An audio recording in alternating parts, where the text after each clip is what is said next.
Okay, we should be ready to go. Okay, I would like to call this February 14th Board of Supervisors meeting to order.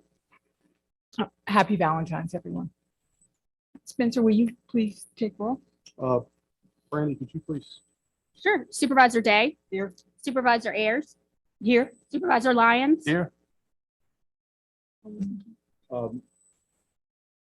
We do know that Chairman McDaniel is at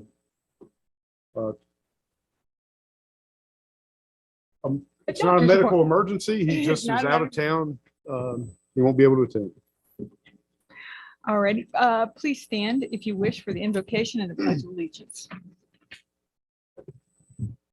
Take the pledge first.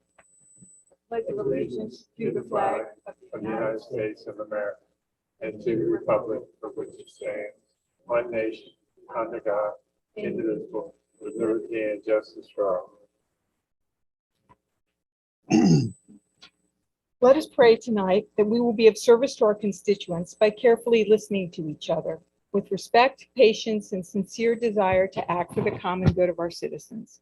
Grant us the wisdom to govern amid conflicting interests and the ability to work together even when there is honest disagreement.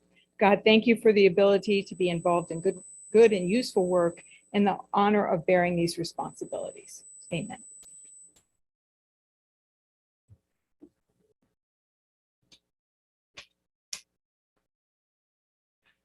Okay. Per the Governor of Commonwealth of Virginia Executive Order 72, persons who have been fully vaccinated for the COVID-19 virus are not required to wear a mask. We will hold citizens' comments near the beginning of the meeting. Anyone wishing to speak should do so under citizens' comments. We will do our best to take citizen comments remotely. There are two options for citizens to offer comment. To join by telephone, you may dial in to one of the numbers listed on the county website. Webinar ID and password are there for your convenience. Citizens wishing to simply view the meeting live or after the fact can do so on the Rockbridge County Board of Supervisors YouTube channel, also available on the county website. If you wish to make a citizen's comment as a Zoom meeting participant, you will use the raise your hand feature. You can press the raise hand button on the bottom of your Zoom window or press 9 if you're calling by telephone. Changes to the agenda. Are there any changes? I do have one I'd like to add, and that's consideration of a resolution to ratify a state of emergency declaration which occurred over the weekend. All righty. Do I have a motion? So moved. Okay. Supervisor Day, Yes. Supervisor Lyons, Yes. and the Vice Chair votes yes. Recognitions and presentations. Are there any recognitions or presentations? No, we were going to have a couple new staff members introduced this evening, but it didn't work out, so we're going to bring them February 28th. Great. Citizens' comments. Comments are welcome at this time. Please address the board with your name when your name is called, stating your full name and magisterial district for the record. Comments are limited to 3 minutes. Is there anyone signed up to speak? Okay. Is there anyone signed up? Anybody that would like to be signed up to speak at this time?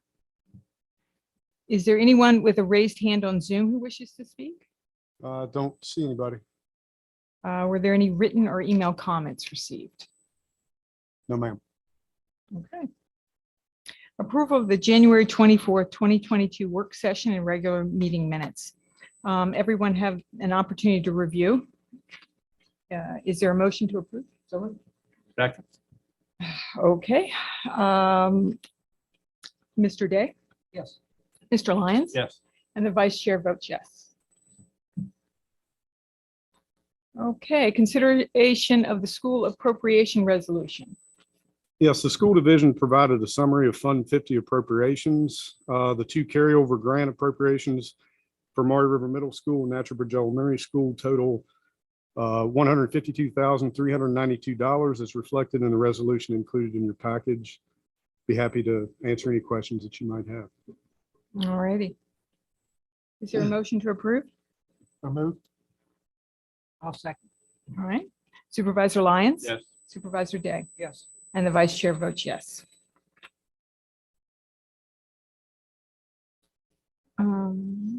Consideration of the county financial package.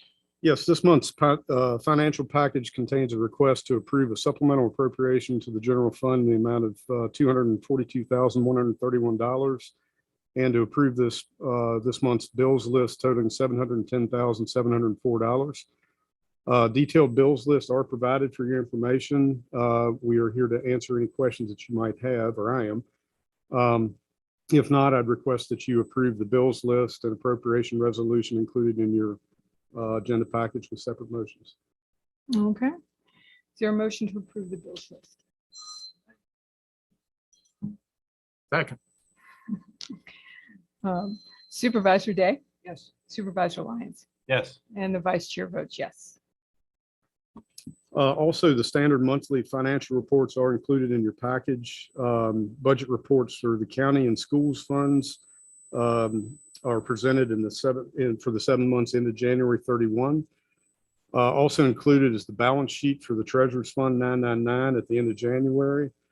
And finally, in your financial reports, the standard updates from Commissioner David Weitzel and Treasurer Betty Travato included for your information.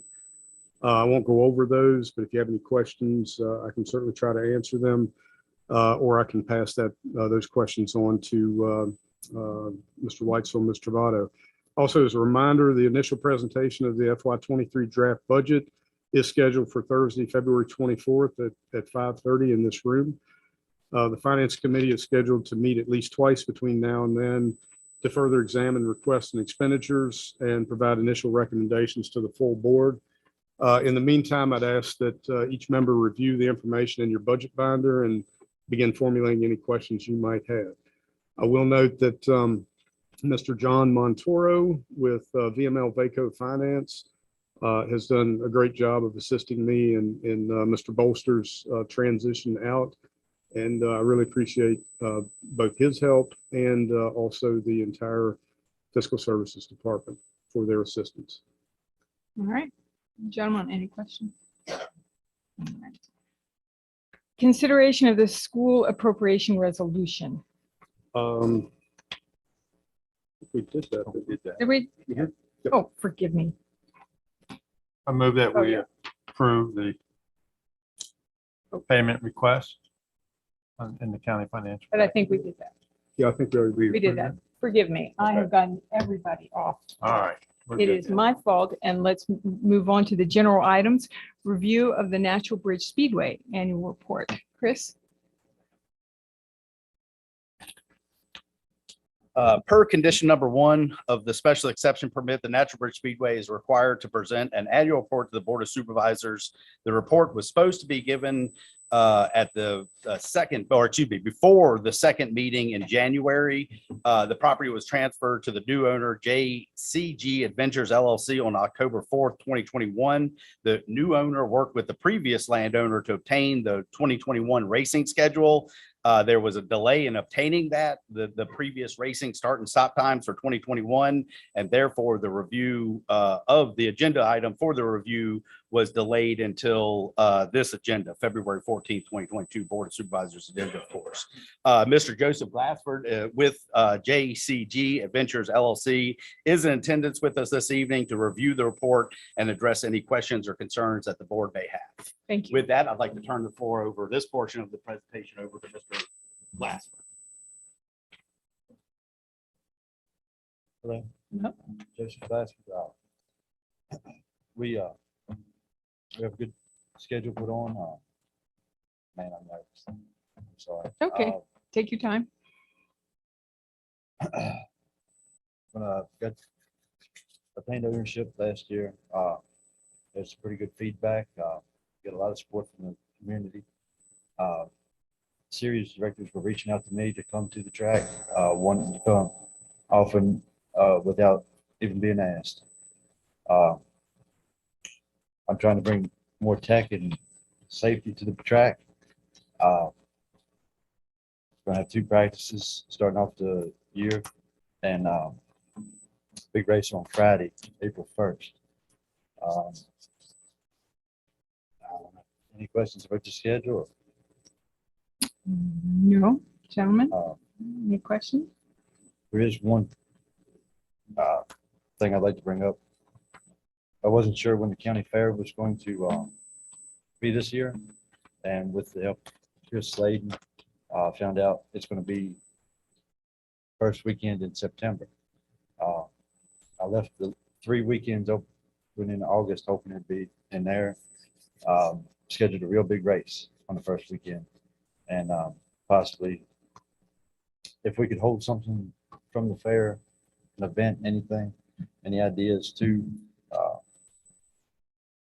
help with having that race would be, I'd be glad to do it. Be glad to be more involved with the community. I've talked to the 4-H, I've talked to the Boy Scouts. If there's anything I can do, any events we can help out with, I'd like to help the community just as much as they helping us. Thank you, sir. So, yes, ma'am. Any questions? Comment?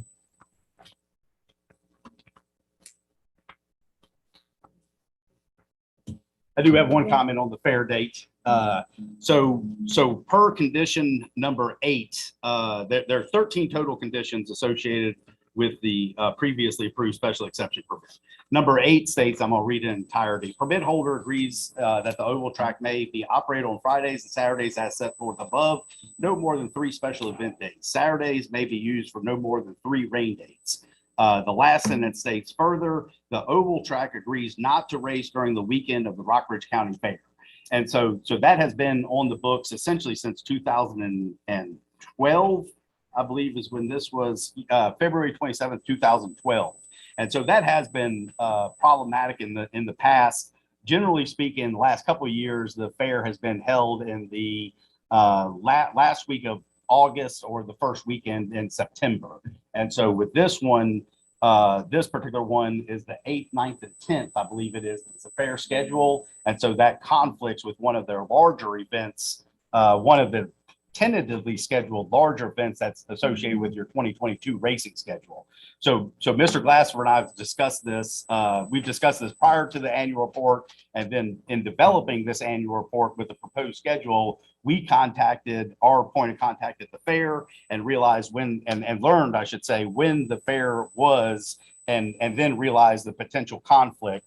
And so Mr. Glassford has made an application to remove the last sentence of condition number 8. Further, and that again reads, further, the oval track agrees not to race during the weekend of the county fair.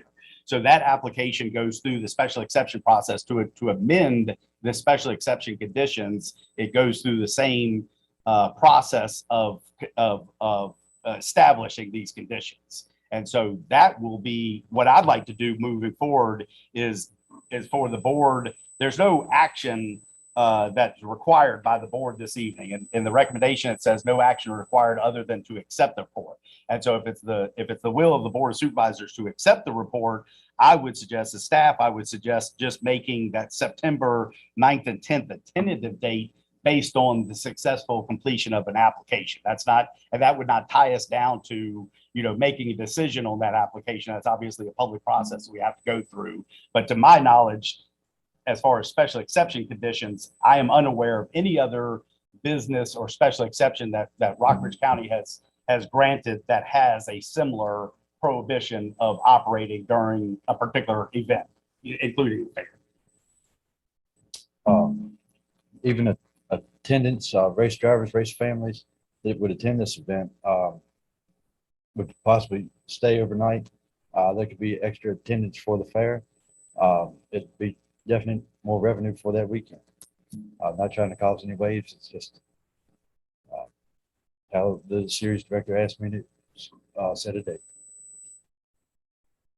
I'd like to propose we conditionally accept this report and the season schedule pending the application of an approval of an amendment of the existing special exception permit, which specifies that the Natural Bridge Speedway will not operate on fair weekends. Okay. Supervisor Lyons? Yes. Supervisor Day? Yes. And the vice chair votes yes. Thank you very much. Thank y'all. Consideration of joint resolution with Augusta County to improve the I-81, I-64 shared corridor. Spencer, please. Yes, in January, Augusta County Administrator Tim Fitzgerald and I discussed an initiative suggested by a member of his board to encourage improvement of the shared portion of Interstates 81 and 64 between Lexington and Stanton. Specifically, the request would be made to the state and federal governments to add north and southbound lanes to the corridor to more adequately accommodate heavy interstate traffic. One section between Timber Ridge and Fairfield has already been completed in Rockbridge County.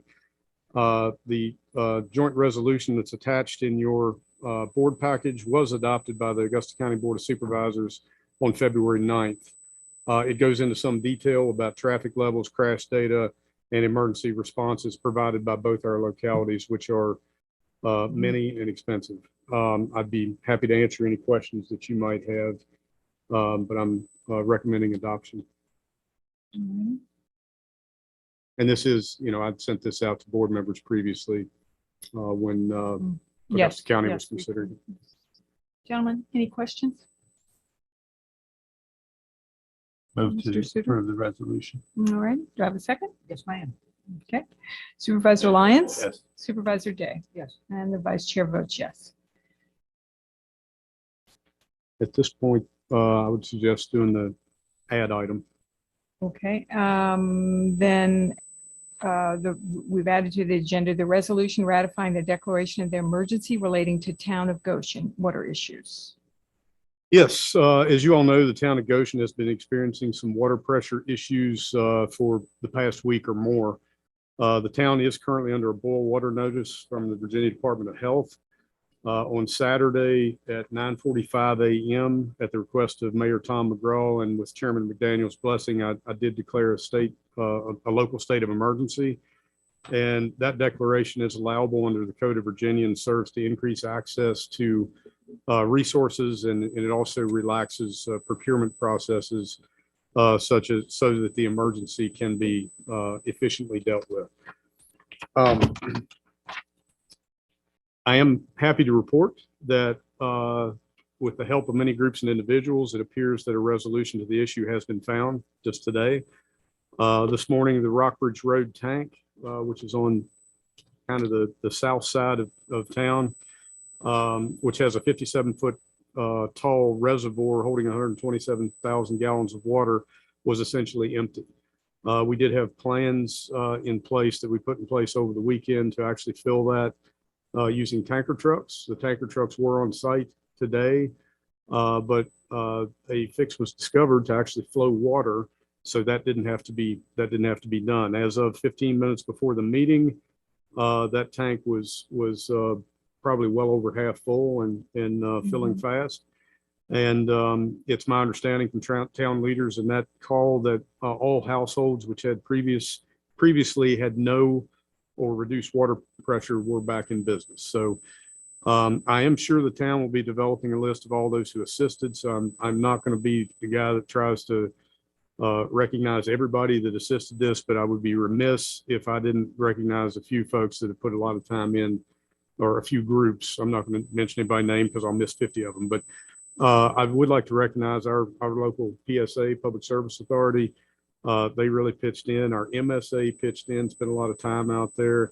Our Department of Fire and EMS and Emergency Management, the Goshen Fire Department, and our local Citizen Emergency Response Team, the CERT team, which incidentally is headed by our Brandy Flint. They've been out there handing out water. So those are some of the folks with boots on the ground. There have been others. Obviously, I've missed, and I know Goshen will be recognizing those. Also, VDOT and VMI for their offers of assistance, and also to Lowe's who donated pallets of bottled water to assist during the outage. So, as described in the resolution I've provided for you, state code requires that a declaration of emergency be ratified by the governing body at its next regularly scheduled meeting, which is tonight, or within 14 days of a special called meeting. I would ask that the board consider adopting the resolution I've provided.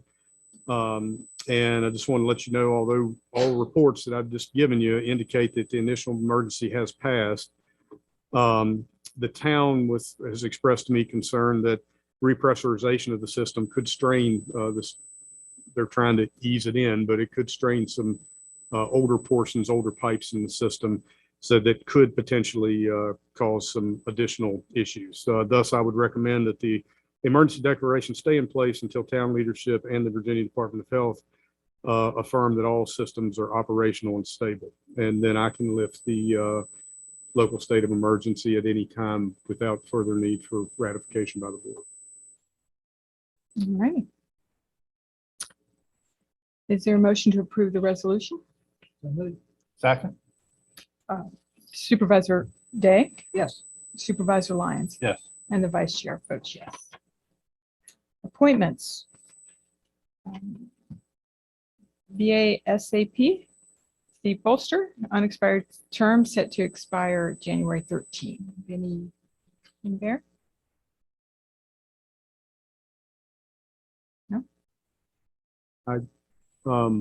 We just wait on that. Well, no, I'm certainly willing to step into that role. Okay. I move we approve Spencer Suter then. All right. Supervisor Lyons, Yes. Supervisor Day. Yes. And the Vice Chair votes yes. Community Service Board member Jade Nick, no longer serving after December 2021. Do we have any?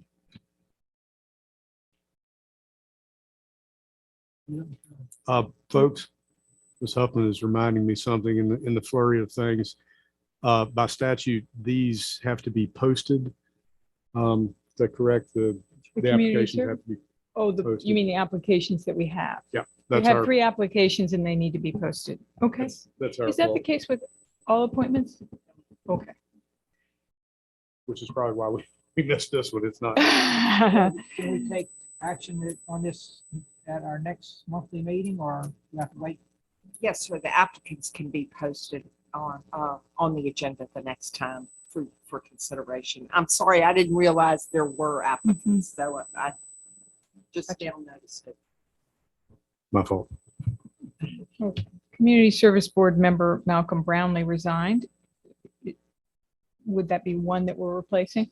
Yes. All right, Railroad Board of Directors, to fill the unexpired term of David Henty. This I can report, I don't believe we have any applicants for that yet. And I do know that Chad Coffey and David McDaniel is working on that. So that should be coming the next few months. Monthly staff reports. Is there any motion? Have you all, everybody read them? Any questions? Move to approve and accept the monthly staff reports. Okay, I will second. all right. Supervisor Lyons? Yes. Supervisor Day? Yes. And the Vice Chair votes yes. All righty. And the meeting listed on the agenda for February 17th has been postponed and will be rescheduled at a later date. And our next meeting will be in this room at 5:30 on February 24th to receive the first draft of the 2023 budget. Is there a motion to adjourn? So moved. Okay. Supervisor Lyons? Yes. Supervisor Day? And the Vice Chair votes yes.